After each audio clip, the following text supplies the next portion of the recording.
Assalamualaikum warahmatullahi wabarakatuh.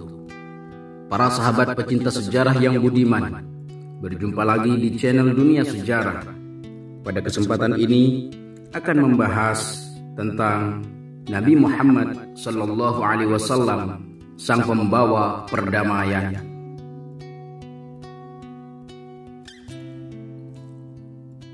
Sebaik-baik perbuatan adalah mewujudkan perdamaian di dunia. Demikianlah yang disabdakan Rasulullah sallallahu alaihi wasallam. Sementara Al-Qur'anul Karim juga menyatakan, dan jika mereka condong kepada perdamaian, maka condonglah kepadanya dan bertawakallah kepada Allah.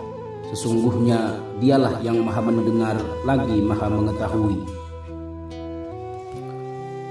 Meskipun banyak peperangan yang dilalui Muhammad sallallahu alaihi wasallam, tetapi beliau adalah manusia pelopor perdamaian. Seluruh perang yang terjadi merupakan sebuah keharusan, dan perang sama sekali bukan jalan dalam berdakwah. Agama Islam dengan keagungan dan kebesarannya tidak butuh pada kekerasan dan pembantaian untuk membuat manusia tunduk pada ajarannya. Mereka yang mengkaji ajaran Islam senantiasa mengingat bagaimana Rasulullah sallallahu alaihi wasallam menetap di Mekah, berdakwah kepada Islam dengan kata-kata bijak dan nasihat yang baik sepanjang 13 tahun. Dalam kurun waktu itu, beliau terus-menerus menerima penindasan dan penganiayaan dari penduduk Mekah. Begitu pula pengikutnya yang dibunuh, diseret, dan dicambuk, tetapi mereka senantiasa bersabar dan tabah. Rasulullah sallallahu alaihi wasallam lalu menginstruksikan untuk berhijrah ke Habasyah demi menghindari penindasan. Rasulullah sallallahu alaihi wasallam dan para pengikutnya juga diblokade di kaki bukit dalam kampanye hitam yang dilancarkan kaum Quraisy. Pemboikotan yang penuh kezaliman ini mengakibatkan kaum muslimin terusir dan menderita kelaparan selama 3 tahun berturut-turut. Selama itu, Nabi Muhammad sallallahu alaihi wasallam dan para sahabatnya terus bersabar menghadapi siksaan, tegar melalui kesusahan di jalan Allah Subhanahu wa taala. Beliau sama sekali tidak pernah membalas keburukan orang lain. Di saat musuh-musuhnya menaruh kotoran di depan pintu rumahnya, beliau malah berkata, "Tetangga seperti apakah ini, hai Abdi Manaf?"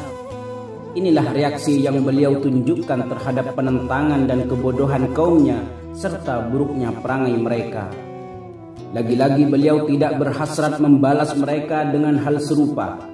Saat beliau berdakwah ke negeri Taif dan warganya mengingkari beliau, melempari dengan bebatuan hingga darah pun mengalir dari kakinya, beliau berdoa kepada Rabb-Nya.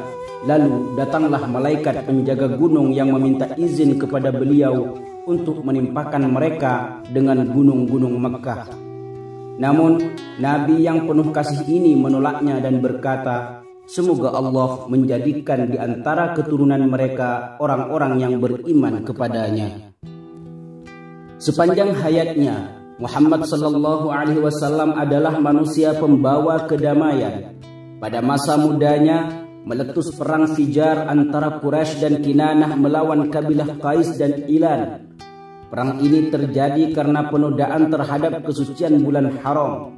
Pemicunya adalah seorang lelaki Quraisy dari Kinanah melakukan pembunuhan pada bulan haram terhadap lelaki Hawazin yang sedang tidur. Apakah yang dilakukan Muhammad sallallahu alaihi wasallam saat itu? Beliau sangat membenci perang dan pertumpahan darah. Pada waktu yang sama, beliau melihat Quraisy sebagai pihak yang salah, tetapi mereka adalah keluarga dan kerabatnya. Bagaimana mungkin menolak dan membiarkan mereka begitu saja? Sementara pamannya Abu Thalib dan anak-anaknya telah berangkat berperang, sebab rumahnya telah diserang dan istri serta anak perempuan pamannya disakiti. Muhammad sallallahu alaihi wasallam berinisiatif menghadap tetua kaum Quraisy untuk menyadarkan situasi dan mengupayakan perdamaian. Terlebih saat beliau tahu i'tikad buruk Nu'man bin Mundhir yang merupakan biang kerok pertempuran ini untuk memerangi negeri Arab dengan memanfaatkan kekacauan dan lemahnya persatuan orang Arab, sehingga lebih mudah menyerbu mereka. Muhammad sallallahu alaihi wasallam yang dibantu Utsbah bin Rabi'ah berperan besar dalam menghentikan pertumpahan darah dan menuntaskan segala pertikaian serta balas dendam. Muhammad sallallahu alaihi wasallam juga memiliki jasa yang tak kalah pentingnya dalam halful fudul, yaitu perjanjian yang disepakati oleh kaum Quraisy dalam menolong orang yang teraniaya, membantu yang membutuhkan pertolongan, dan menolong orang yang terancam keselamatannya. Kemudian beliau berperan besar mengakhiri perselisihan kaum Quraisy yang hampir menyeret meletusnya perang, yaitu saat menentukan siapa yang meletakkan Hajar Aswad. Keputusan bijaksana dari As-Siddiqul Amin adalah meletakkan Hajar Aswad di atas sehelai kain. Lalu setiap kabilah Quraisy mengangkat ujung kain bersama-sama. Dengan demikian, Muhammad sallallahu alaihi wasallam berhasil menghindari keburukan dan hari-hari kelam yang akan menyergap kaum Quraisy. Jika aksi-aksi terpuji dalam mewujudkan perdamaian itu sudah beliau lakukan sebelum Islam, lantas bagaimana pula sesudah Islam? Islam datang untuk memisahkan antara yang hak dan yang batil dan menghapus yang sudah berlalu. Ia juga menjadikan hubungan agama lebih mengakar daripada hubungan darah. Maka tidaklah heran jika terdapat perselisihan antara ayah dan anak, sesama saudara, atau ibu dan anaknya gara-gara berbeda keyakinan. Dahulu Muhammad sallallahu alaihi wasallam memiliki hubungan erat dan penuh kasih dengan kebanyakan penduduk Mekah, seperti Utsbah, Abu Jahal, Abu Lahab, Abu Sufyan dan lainnya, sebab mereka adalah keluarga dan kerabatnya. Beliau tumbuh besar bersama mereka semua dalam ikatan cinta, kejujuran dan kasih sayang. Namun mereka yang dahulunya menjadi sahabat dan sekutunya segera dipisahkan oleh Islam, sebab mereka berada dalam posisi berseberangan dari nilai-nilai tinggi dan mulia, yaitu ajaran tauhid. Mereka habis-habisan mempertahankan berhala mereka dan mengerahkan segala upaya sampai pada tahap pembunuhan kepada Muhammad sallallahu alaihi wasallam di malam ketika beliau hendak hijrah.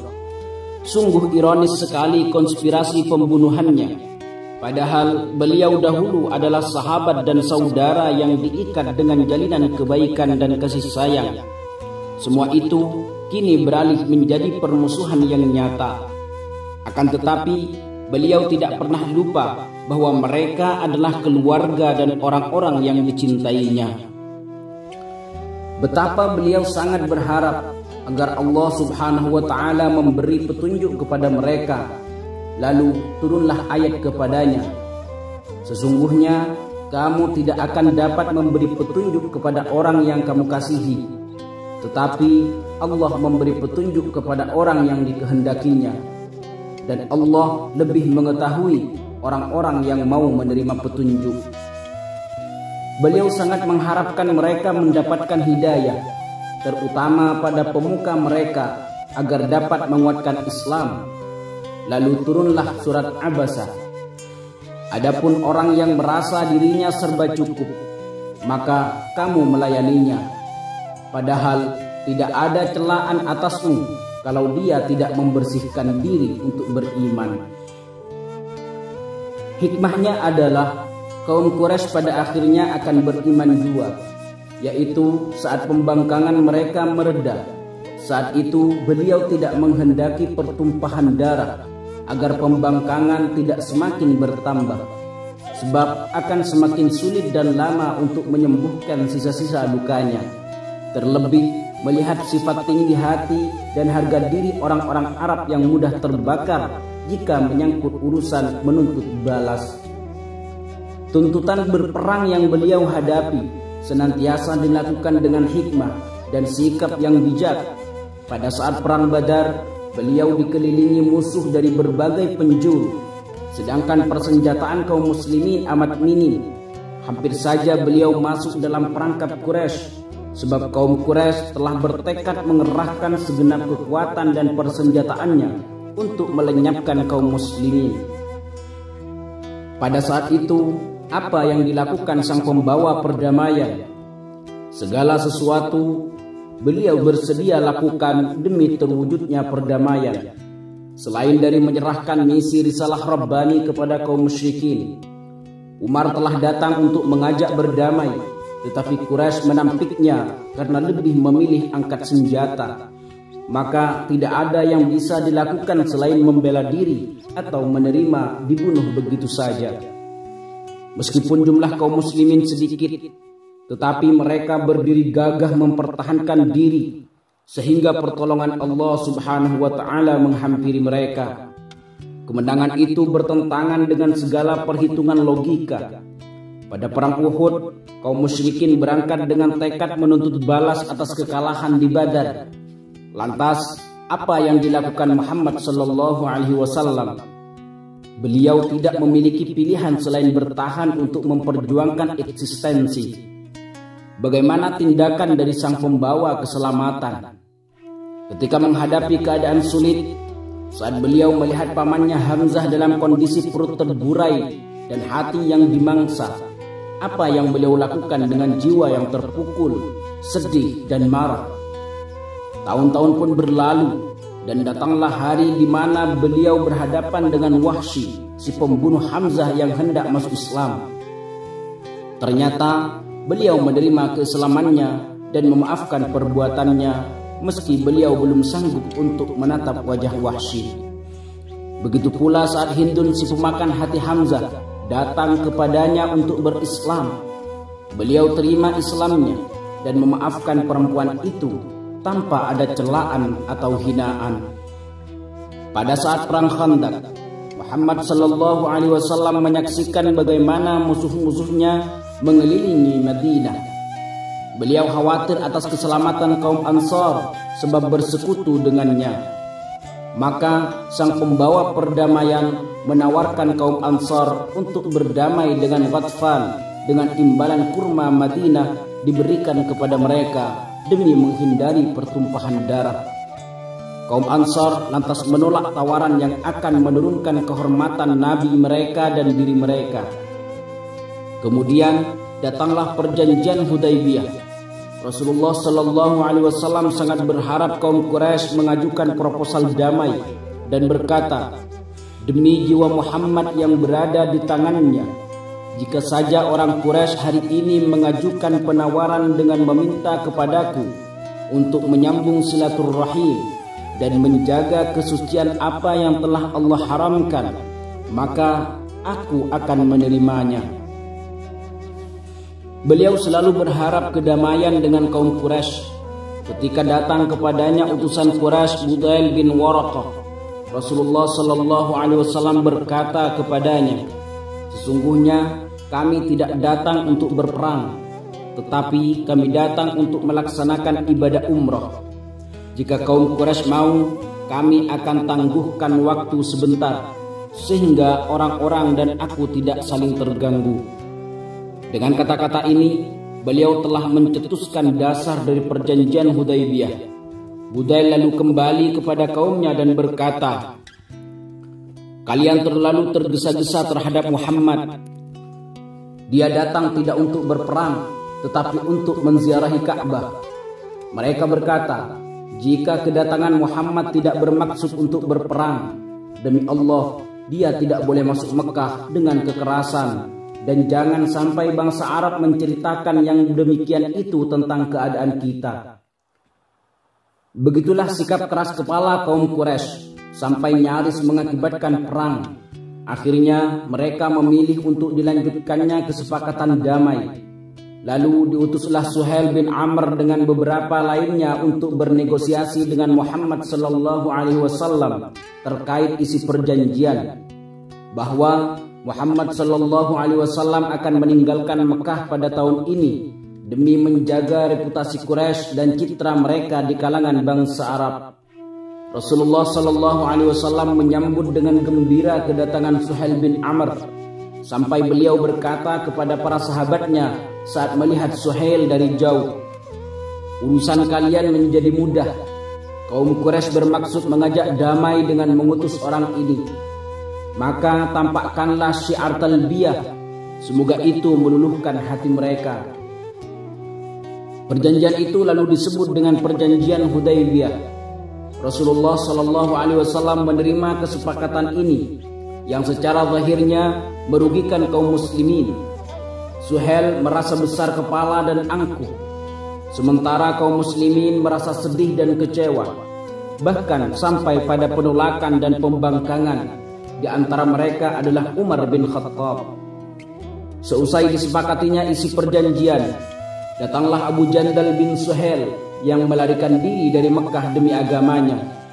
Dia berteriak, "Wahai kaum muslimin, apakah aku harus kembali kepada kaum musyrikin yang memaksaku meninggalkan agamaku?" Suhail lalu berkata kepada Rasulullah SAW, "Ini adalah bukti pertama dari buah perjanjian antara aku denganmu. Kembalikanlah dia. Demi Allah, aku tidak akan mencelamu atas sesuatu sampai engkau mengembalikannya kepadaku." Beliau lalu mengembalikan Abu Jandal kepada ayahnya. Beliau berkata kepada Abu Jandal, "Hai Abu Jandal, bersabar dan tabahlah, karena sesungguhnya Allah akan menjadikan bagimu dan bagi orang yang beserta kamu dari orang-orang Islam yang lemah tertindas itu kelapangan dan kelepasan dari kesulitan. Sesungguhnya kami telah menyimpulkan suatu perjanjian damai antara kami dan kaum Quraisy. Kami telah memberikan kepada mereka atas yang demikian itu, dan mereka pun telah memberikan perjanjian kepada kami dengan nama Allah. Sesungguhnya kami tidak akan berkhianat kepada mereka." Ketika tiba waktu Umratul Qadha, berangkatlah Rasulullah SAW bersama kaum muslimin sesuai dengan kesepakatan Hudaybiyah. Kaum Quraisy khawatir Muhammad SAW akan menggunakan kesempatan itu untuk menaklukkan Mekah. Mereka lalu mengutus Mikras bin Hafs bersama beberapa orang lainnya menemui Rasulullah SAW. Mereka berkata, "Wahai Muhammad, sejak kecil hingga dewasa engkau dikenal tidak pernah berkhianat. Mengapa engkau hendak masuk Mekah dengan senjata terhunus?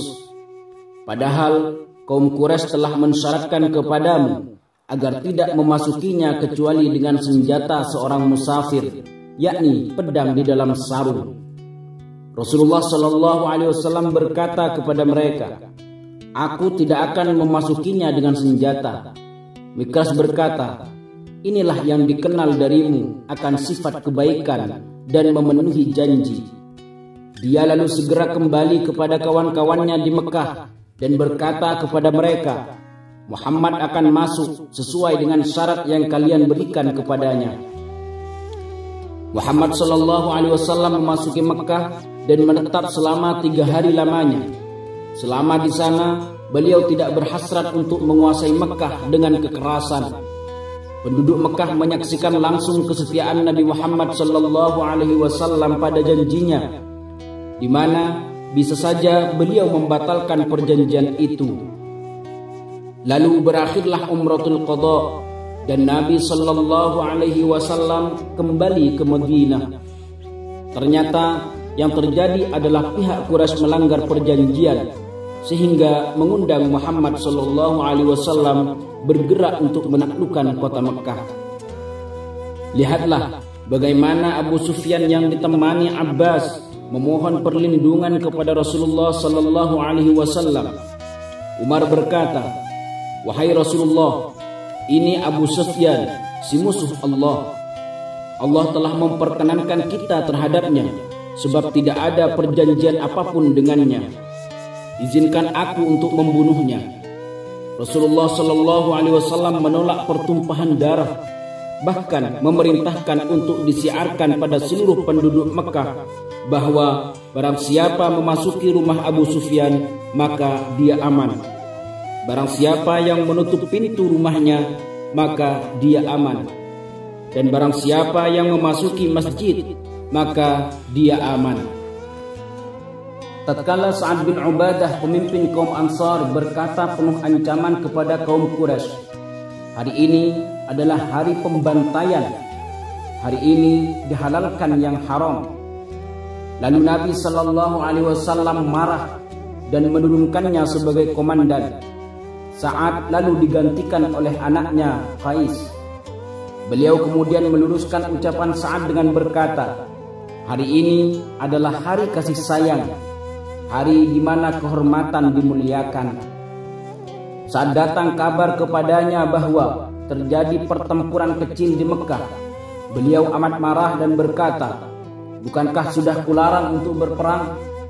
Lalu dikatakan kepada beliau, wahai Rasulullah, sesungguhnya Khalid lebih dulu diperangi, sehingga dia harus membalas. Beliau lalu berkata, ketetapan Allah selalu baik. Rasulullah SAW masuk Mekah dengan mengendarai untanya, tidak seperti sikap para penakluk, pembesar atau raja-raja besar. Beliau masuk dengan hening, rendah hati, bersahaja, tertunduk di atas kendaraannya sampai kepalanya hampir menyentuh punggung untanya. Gerak-geriknya memancarkan rasa syukur atas karunia penaklukan yang gemilang ini. Penuh tawadhu kepada Allah, pemilik kekuasaan yang maha agung. Beliau berkata kepada orang-orang Quraisy, wahai kaum Quraisy sekalian, apa yang akan kalian katakan dan apa yang akan kalian kira kulakukan pada kamu sekalian? Mereka berkata, yang baik-baik, wahai saudara yang mulia dan anak saudara yang mulia. Beliau berkata, pergilah, sebab kalian semua bebas. Sungguh telah datang kepadamu seorang rasul dari kaummu sendiri. Berat terasa olehnya penderitaanmu, sangat menginginkan keimanan dan keselamatan bagimu. Amat belas kasihan lagi penyayang terhadap orang-orang mukmin. Inilah pengejawantahan sang pembawa kedamaian, pemberi maaf di saat mampu menuntut balas, perangkul hati dan bukan pengincar tahta. Para sahabat pecinta sejarah yang budiman, demikianlah sang Nabi, pembawa kedamaian, Nabi Muhammad SAW. Semoga kisah beliau memberikan inspirasi kepada kita semua, sehingga kita bisa mengambil hikmah dan pelajaran darinya. Sampai berjumpa kembali pada episode berikutnya. Assalamualaikum warahmatullahi wabarakatuh.